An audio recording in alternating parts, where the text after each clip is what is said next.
In this series, we talk about exchanging a contract with a cooling off period and buying a property under a private treaty method of sale, or most referred to as a general for sale scenario. Hi, I'm Anthony Castelli and welcome to your weekly fix of Property Talk, where we look at all the topics which aren't often discussed up front, but are always questioned at a later stage during everyone's property selling and buying journey. This series is designed to arm you with the knowledge to avoid the costly speed humps and potholes which I've seen a lot of people stumble across along their buying and selling journey. Looking at this from a purchaser's perspective, the lack of knowledge for this process can cost you the following. Firstly, being gazumped or trumped on your offer and losing the property to another buyer. The initial 0.25% deposit of the purchase price is another one. So if you renege the contract or withdraw during the cooling off period, you do forfeit the 0.25% deposit to the owner. It could also be the cost of the 10% deposit itself. So if you withdrew from the purchase after the cooling off period has expired, this is when you forfeit the 10% itself. So this is rare, but it can and has happened. The cost of the building and pest report is another one. Solicitor and conveyancer and any required survey costs are more. And the biggest of all is missing out on the home of your dreams, which has possibly taken you 3 to 24 months to find. This first video kicks us off with a generalized step-by-step guide to signing the contract itself from a buyer's perspective. And to begin with, the best advice I can give you is to always seek advice from your solicitor or conveyancer when buying and selling property. Okay, let's take this from the top. So once you've found the right property, ask the agent to email a copy of the contract to you. This way you can forward it on to your conveyancer for them to go over before or during your negotiations. Now let's say that everything has lined up for you. Firstly, the offer has been accepted along with your conditions of purchase, and more about the importance of those in an upcoming video. Secondly, your conveyancer has received the contract, and third, you then wish to exchange with a cooling off period to secure the property. Step 1. The agent will need your full names of all parties involved with the purchase, along with your residing postal address, contact numbers, your solicitor conveyancer details, proof of ID as well. Usually the driver's license will suffice here. Step 2, the agent will then place all relevant details on the documents in readiness for everyone's signatures. There are 2 forms to authorise here when doing this through a licensed agent, for both you as the purchaser and for the owner. These 2 forms being the contract itself and the authority to exchange the contract. Step 3, after the legal process of what you're about to enter into has been explained to you and you are comfortable, you then sign the contract along with the authority allowing the agent to exchange the contract.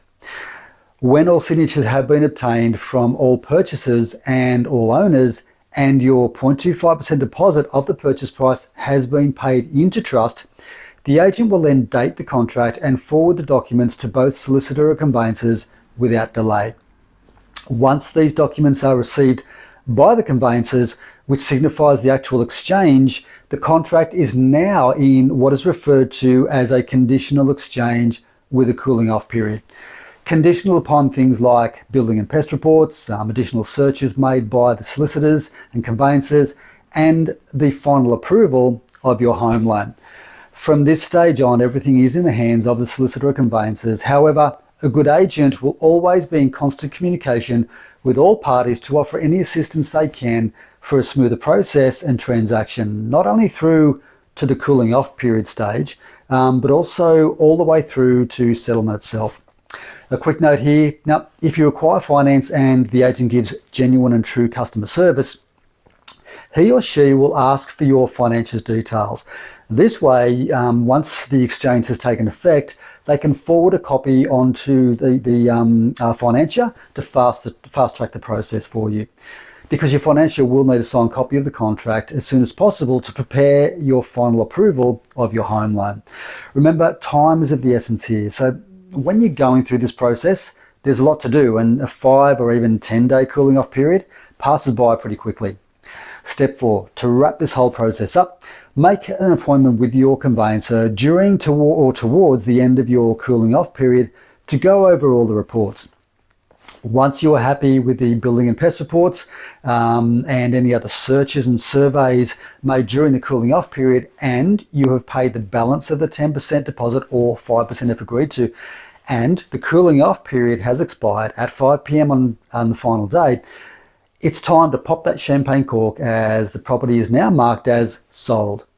But don't party too hard, as you now have to prepare for the settlement day itself, where the full balance of the purchase price is transferred and you take over the legal ownership, I should say, and possession of the property by collecting the keys from the agent. Just a note here, a typical contract duration is 6 weeks or 42 days unless otherwise specified on the contract.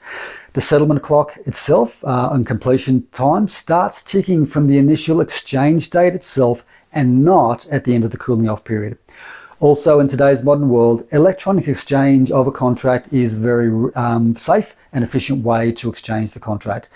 This is the same process, but instead of signing in person with the agent on a printed copy of the contract or an iPad or tablet, you can now digitally sign the contract in the comfort of your own lounge room, anywhere in the country or for the world for that matter, after receiving an email from the agent with the completed contract, either by DocuSign or other similar formats.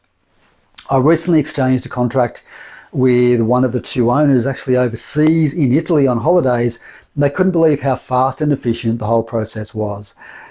Now, there's a generalised explanation of exchanging contracts with the cooling off period and deposits payable on the OFT New South Wales website. If you'd like to check it out, please just go to the OFT New South Wales website and type in the search bar words like contract and deposits, cooling off periods, etc. In the next video, we'll talk about how to place an offer to increase your chances of it being accepted, and what are the conditions of purchase and why they're so important to introduce with your offer.